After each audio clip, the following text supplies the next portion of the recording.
Hello, and welcome to the History of Japan podcast, episode 547, The Five Mountains, Part 1. The intersection of religion and political power is one of those subjects that's at once both very fraught and deeply important to human history. Which, I mean, of course it is. Religion is by very nature dealing with people's closely held beliefs, and that in turn makes it a valuable political tool.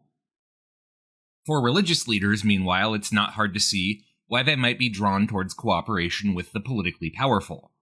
The wealth and influence those with power can direct towards religion are big incentives towards cooperation, and after all, that money and influence is helping to expand the faith, and that's good in and of itself, isn't it? And yet, it's hard not to feel these relationships can cheat religion of its power. They take deeply personal notions and turn them into accessories for the powerful to display their own status. You see that dynamic across human history. I'm currently teaching some of my students about the French Revolution, and of course, the connection between the Catholic Church and the pre-revolutionary feudal regime in France is essential to understanding both the lead-up to the revolution and how it unfolded. But there are plenty of other examples too, from Wu Zetian, China's only empress regnant, embracing Buddhism as a tool for legitimacy, to the Russian czars embracing the Orthodox Church as a pillar of their regime, and beyond. In Japan, too, there have been many attempts to wed religion and political power. Today, of course, the best known is the so-called state Shinto, an amalgamation of religious beliefs pushed by the governments of the imperial years, and especially from the 20s on, to support the legitimacy of imperial rule. But I would argue that state Shinto is but one of the many consequential alliances between religion and politics in Japanese history, and that in particular there's one other moment that gives it a serious run for its money in terms of historical importance. This is the so-called system of the Five Mountains, which wedded the warrior governments of medieval Japan to a religion unlikely to seem very concerned about worldly power at all, Zen Buddhism. To talk about the Five Mountain system, we first need to talk about the religious and political beliefs that are being used here. So let's start with a brief reminder, what is Zen? Now, of all the distinctly Japanese forms of Buddhism out there, Zen is probably the one best known to Americans, even if just in the form of referring to various calming things as very Zen or some such. But Zen actually is not the most popular school of Buddhism in Japan, far from it. Today, Japan has a population of about 125 million, and consistently about 67% of those, so a bit under 83 million, identify as some form of Buddhist in government surveys. But the largest Buddhist sects by far are Jodo Shinshu, or True Pure Land, and Nichiren sects, which have about 20 million and 10 million adherents respectively. And that makes sense. They're both popular Buddhist faiths, whose success has always lain in the straightforwardness of their doctrines and their accessibility, as we talked about back in episode 512. By comparison, Zen Buddhism has about 5.2 million adherents across all its various branches in Japan, and that's about even with the esoteric sects of Heian Buddhism. Shingon Buddhism boasts about 5.6 million adherents across its various temples, Tendai about 2.6 million. And by the way, if you're wondering what's at the bottom, that would be the ancient Hokke sect of Buddhism, associated with the oldest temples in Japan, which clearly are not as fashionable as they used to be since they can claim, altogether, only about 700,000 adherents. All of this is to say that Zen, despite being well known overseas, is not actually that popular in Japan, which how could it be? Its rigid focus on single-minded meditation is not exactly the kind of thing that's going to attract everybody. It really only works for a certain kind of person. As an aside, the reason Zen is so well known in the US has to do with a group of 20th century Japanese monks who endeavored to popularize the religion overseas, the best known of them being Suzuki Daisetsu / D.T. Suzuki. That's also why many Americans tend to think of Zen as distinctly Japanese, despite the fact that Zen is actually originally from China, and there are Zen sects in both Korea and Vietnam. So if Zen is not actually the most popular form of Buddhism in Japan, what could it have to offer Japan's medieval warrior class as a state religion, so to speak, though that term is a bit misleading? We'll get to why in a bit. To answer that question, we have to refresh our memory on both what Zen is and where it comes from. So, Zen, or in Chinese, Chan, is a form of Buddhism with roots in China, where it grew out of a combination of Buddhism with the native Chinese religion/philosophy of Taoism. The precise origins of Zen practice are a bit murky historically, as we covered back in episode 512. The historical truth, or lack thereof, of Bodhidharma, the Afghani Buddhist monk credited as the originator of Zen, is in particular a subject of much academic debate. What we do know is that Zen, and that's just what I'm going to call it going forward, was one of many Buddhist movements swirling about in the complex religious milieu of China's Tang dynasty, an age of wealth and sophistication commonly called one of the golden ages of imperial China, but it was not a huge one. Zen really got big during the early years of the subsequent dynasty, the Song, about 1,000 years ago, and that timing was very fortuitous in terms of its transmission to Japan. You see, in 894 CE, the court of the Japanese emperors in Kyoto, which previously had regularly sponsored trips for Buddhist monks to go study in China, suddenly stopped doing so. There were two main reasons. The first, of course, was that sponsoring the trips was not cheap. The second was that as the Tang dynasty was starting to collapse, traveling to China was looking less and less safe. And at any rate, what use did the religious leaders of Tang China really have for the Japanese if they couldn't use their spiritual authority to keep their own government safe? The state-sponsored trips for Buddhist monks would resume about a century later, by which point Japan's Buddhist monks were hungry for new ideas from the subsequent Song dynasty to revitalize Japan's own Buddhist tradition, which had become so stagnant that many believed it had entered an age of Mappo, or declining law, where Buddhist teachings themselves had become mangled and distorted over time, and attaining enlightenment was thus increasingly challenging. When these monks started going to China once again, they found Zen, a thriving new approach to Buddhism that seemed to offer all the fresh ideas they were looking for. Three monks in particular are credited with bringing Zen to Japan, though mind you, they were not the first ones to introduce ideas from Zen to Japan, but the first to try and bring it in as a sect in its own right. The first of these monks is Kakua, who I mention only because his story is deeply funny. After returning from China, he was invited to speak to Emperor Takakura about what he'd learned, and responded to Takakura's questions about Zen theology by pulling out a flute and playing a melody on it. Takakura, reputedly, was not amused. Kakua was not offered a position as a Buddhist teacher at court.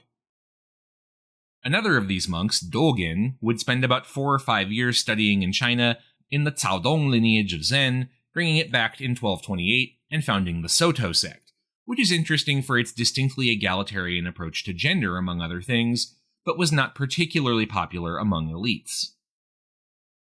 The temple he helped found, Eiheiji, was located in the god-forsaken lands of Echizen to the north of Kyoto, a marker of just how unaristocratic it was as a faith.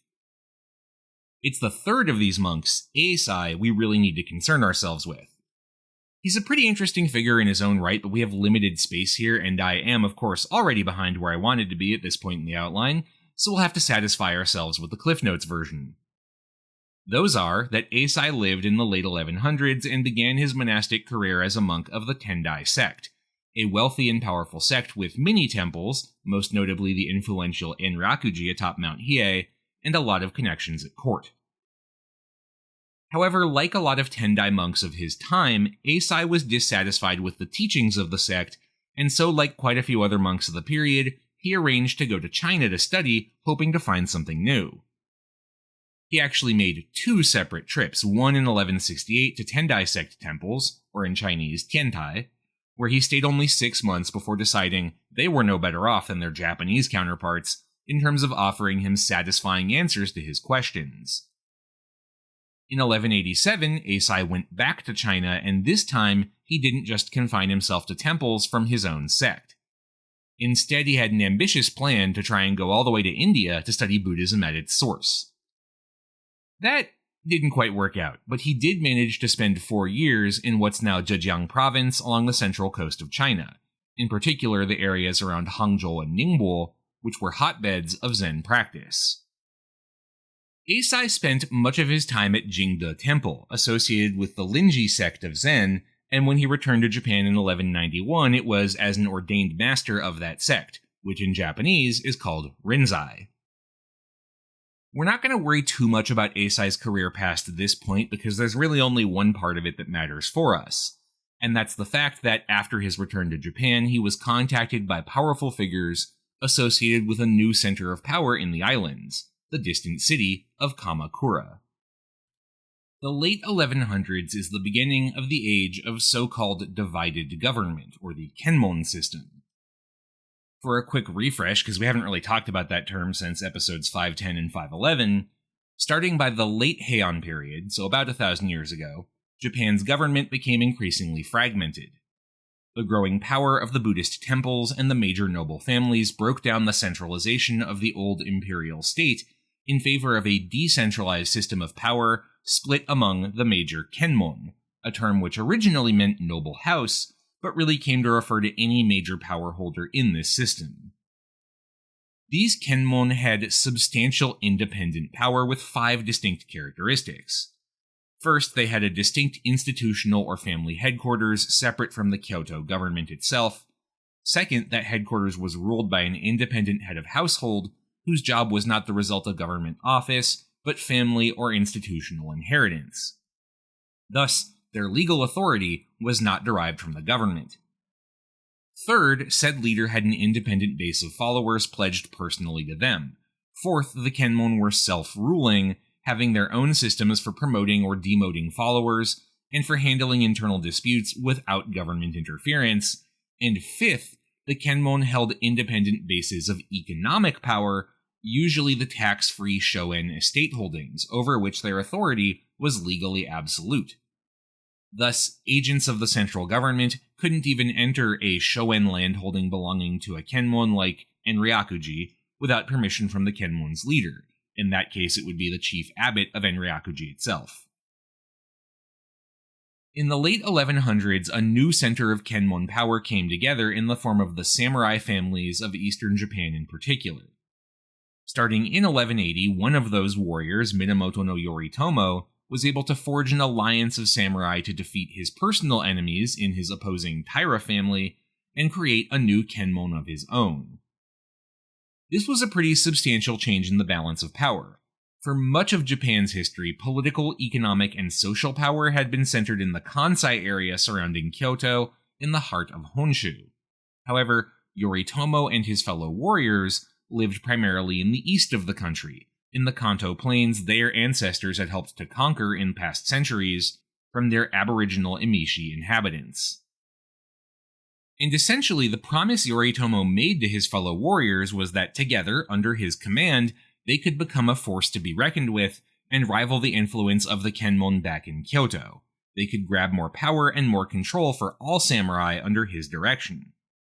That was the promise that he was able to use to bring them together, and then he used their power to force the imperial court in Kyoto to recognize his authority, seizing for himself the title of shogun and inaugurating the first warrior government in Japanese history, the Kamakura shogunate.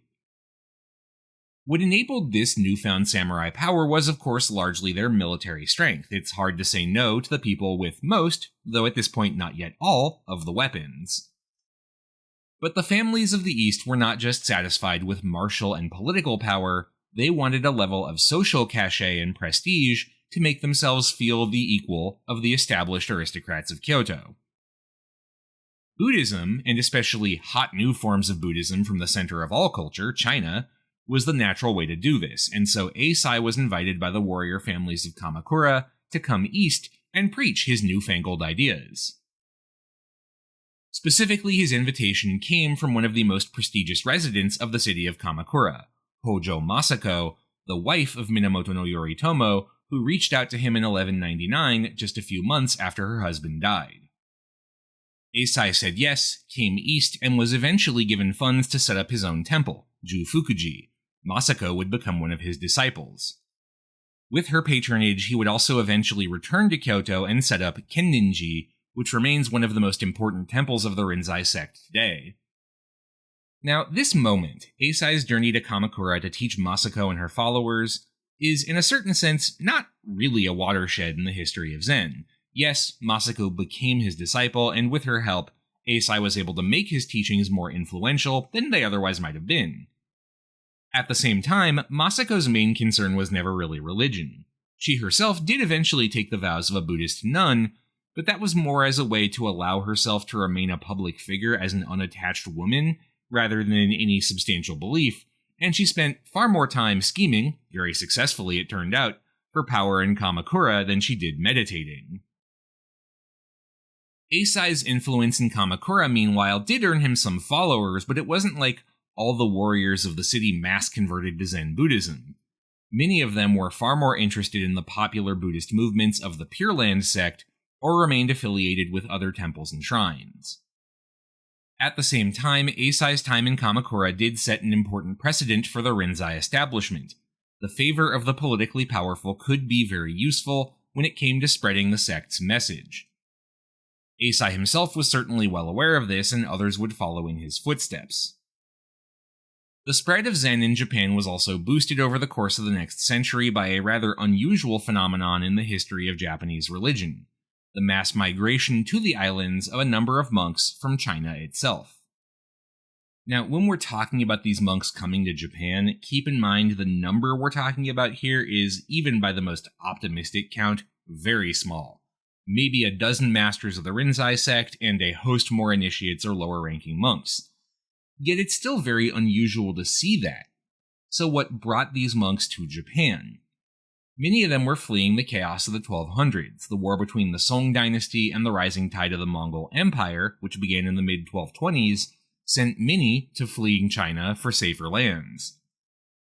Others had heard about Hojo Masako and Eisai and believed Japan was ripe for Zen teachings and were attracted by that possibility. Still others were invited by members of the Hojo family, descendants of Masako herself, who would, thanks to her, take control of the Kamakura shogunate. For example, one of the more famous monks to make this journey was Lanshi Daolong, or in Chinese, Rankei Doryu, born in Sichuan in 1213. He would eventually flee his home in the great interior city of Chengdu as the war with the Mongols ravaged the region, and eventually boarded a merchant ship headed for Japan from Ningbo. Once in Japan, he eventually accepted an invitation from the Hojo clan head, Tokiyori, to come to Kamakura and teach. Hojo Tokiyori was very interested in Zen, and the temples and masters Rankei had studied with in China were very well known. For Tokiyori and others in Kamakura, the idea of studying with and eventually receiving an inka from a Chinese master was too good to pass up. An inka, by the way, is a certificate that marks a student as having attained enlightenment. We'll talk about them more in the future. With Tokiyori's help, Rankei was able to establish another new Kamakura temple, Kenchoji, and even go to Kyoto and lecture to the imperial court. He did have one hiccup in his brilliant career. In 1274, during the first Mongol invasion of Japan, he was accused of being a Mongol spy and shipped off to Kai province in the mountainous interior of Honshu. But eventually his good name was cleared, and he returned to Kyoto to spend the rest of his days teaching at Kenninji, the same temple Eisai had founded half a century earlier. Rankei is probably the best known of these émigré monks, but he's not the only one, and these Chinese teachers in turn found a steady stream of patronage from Kamakura and the samurai class. Now here we arrive for the first time, but certainly not the last, at the question of sincerity of religious belief. Frankly, it seems pretty clear that much of the patronage these Chinese Zen masters were getting from the samurai class was more out of a sense of obligation to the Hojo or interest in the fashionability of hot new continental religious trends than sincerely held belief. The latter notion is, of course, nothing new to us or the history of Buddhism in Japan. Ever since Buddhism was first introduced to Japan in the 500s, there had been those interested in it primarily because it was associated with the continent, and the continent was where new, trendy, and exciting things came from.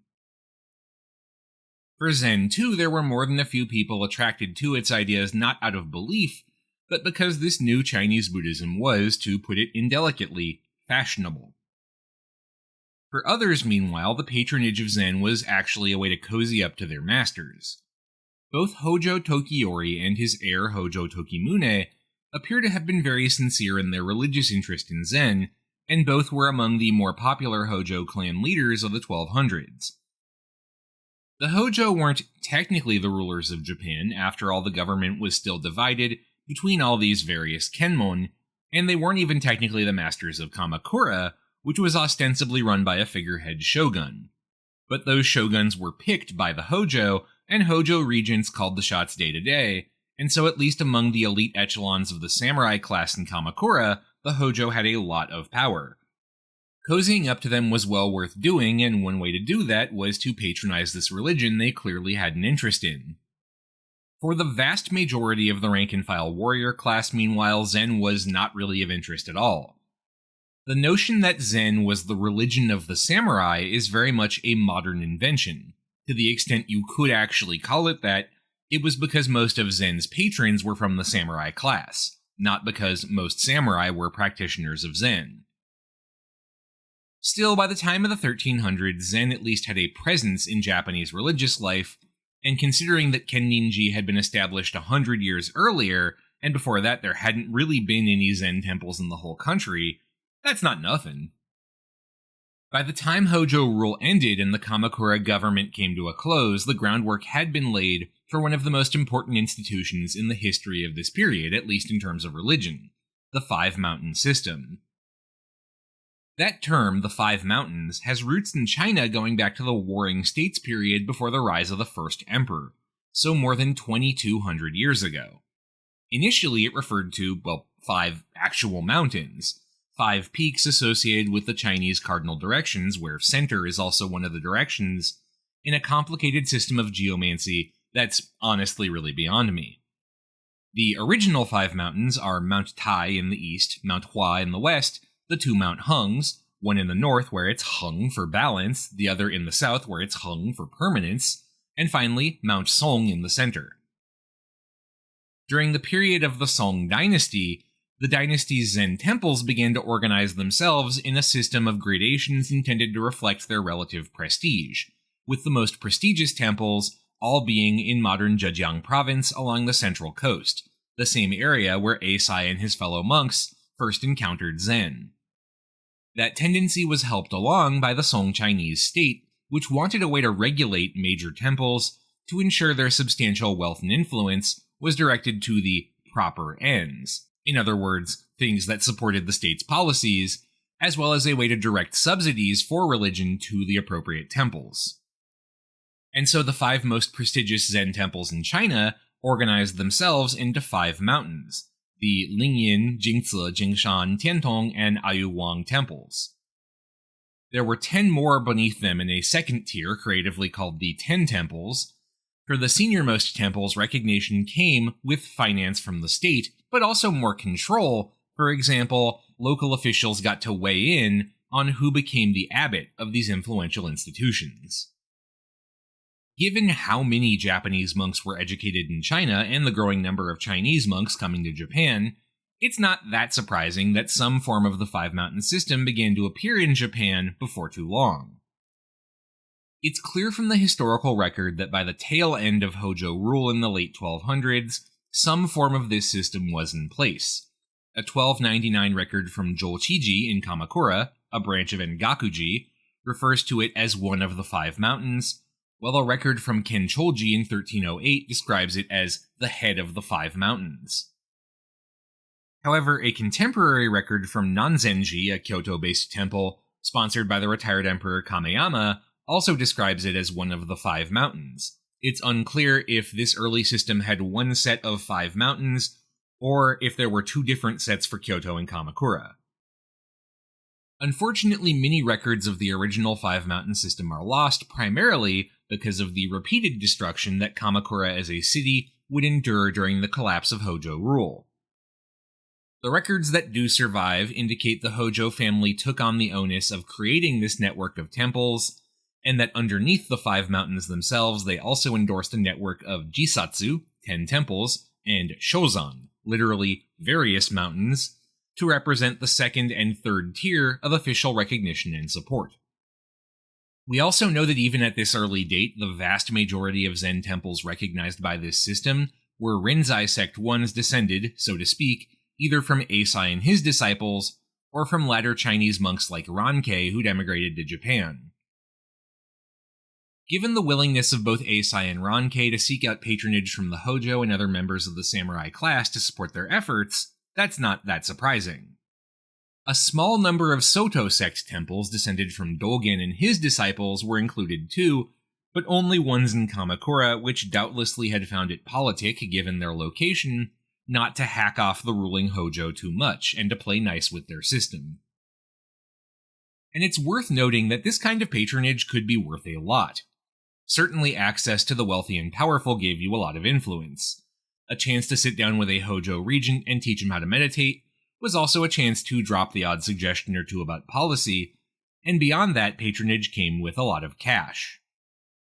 By the late 1200s, temples affiliated with the Five Mountains, or in Japanese, Gozan, were huge landholders. Collectively, they represented one of the largest blocks of shoen, the tax-free landed estates given out to support powerful families and institutions in all of Japan.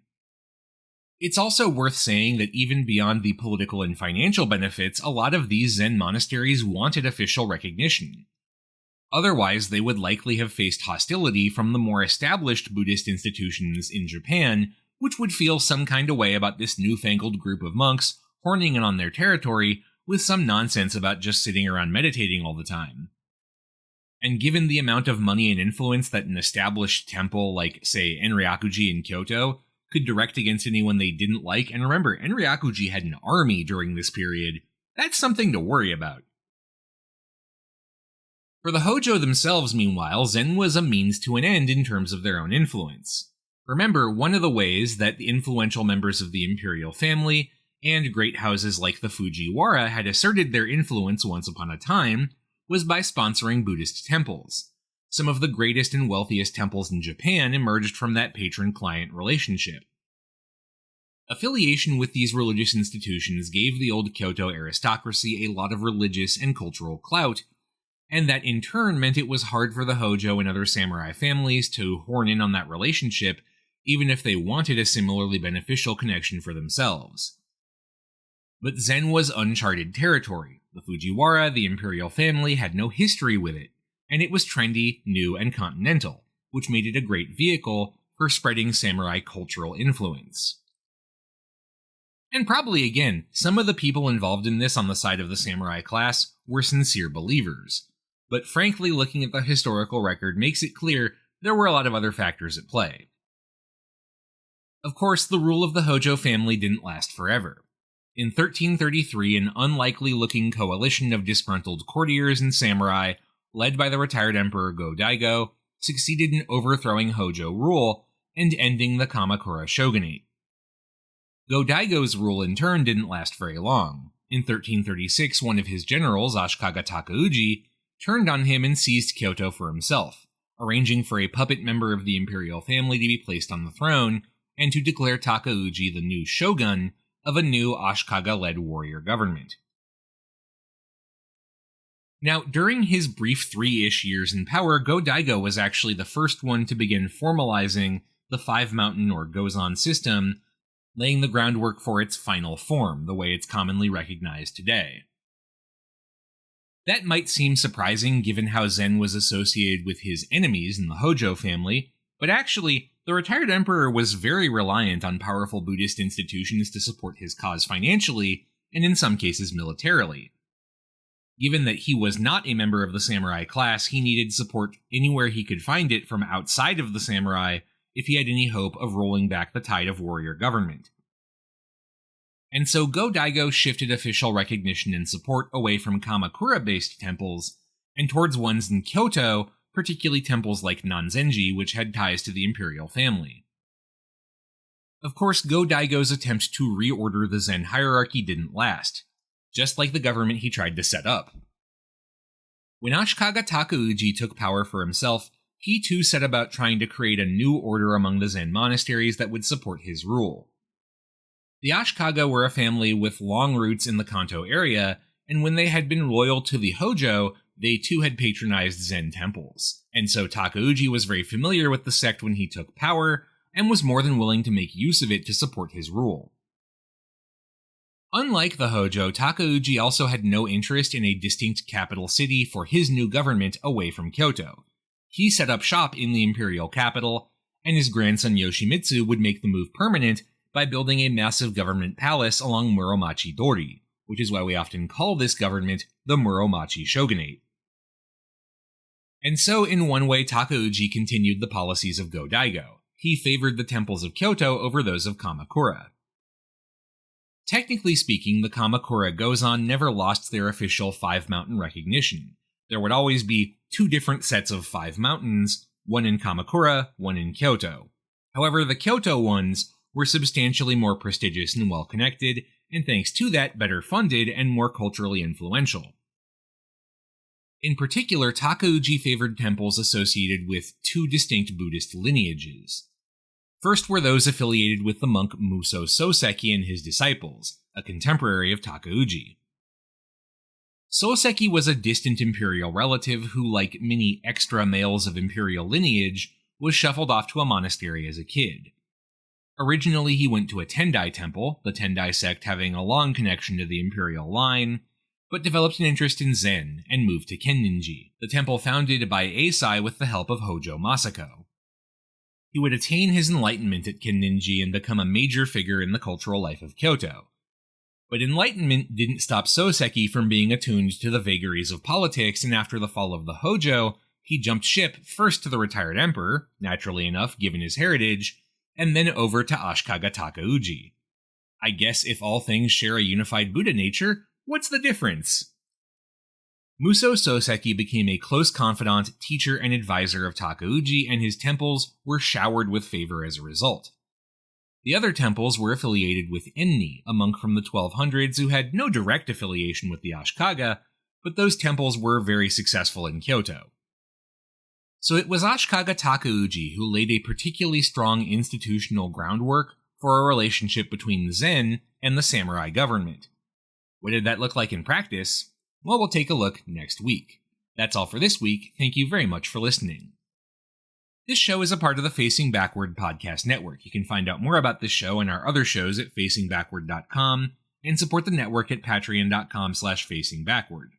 Special thanks to those who have given at our shoutout tier: Jan Leonard, Stephen Elkins, Martin Oliveira, Clark Canning, Ian Kellett, Matt Haynes, Jackie Frostocker, Monkey Sack, Alayla McCullough, Karen Murphy, Peter Wales, Robert Prine, William Arno, Jonas Brandis, Nicholas Kroll, Jerry Spinrad, Jared Stevens, Jeffrey Dwork, Stefan Hrushka, Joshua Kane, Robbie and Kat, Jacob Key, Aaron Finkbeiner, and Anonymous Anna's Hummingbird, Mark Sai, Gil, Leslie Ikuta, Trash Taste Enjoyer, John, Christopher, Harrison Reese, Inoue Enryo's Ghostbusters, NihongoKaizen.com, Shimao Toshio's History of Japonesia podcast, Jennifer Pianzio, James, A House is a Perfectly Cromulent Mascot, The Fish I Catch Are Rhodes Scholars Compared to Samuel Alito, Schmuck, and Everything Changed When the Fire Nation Attacked.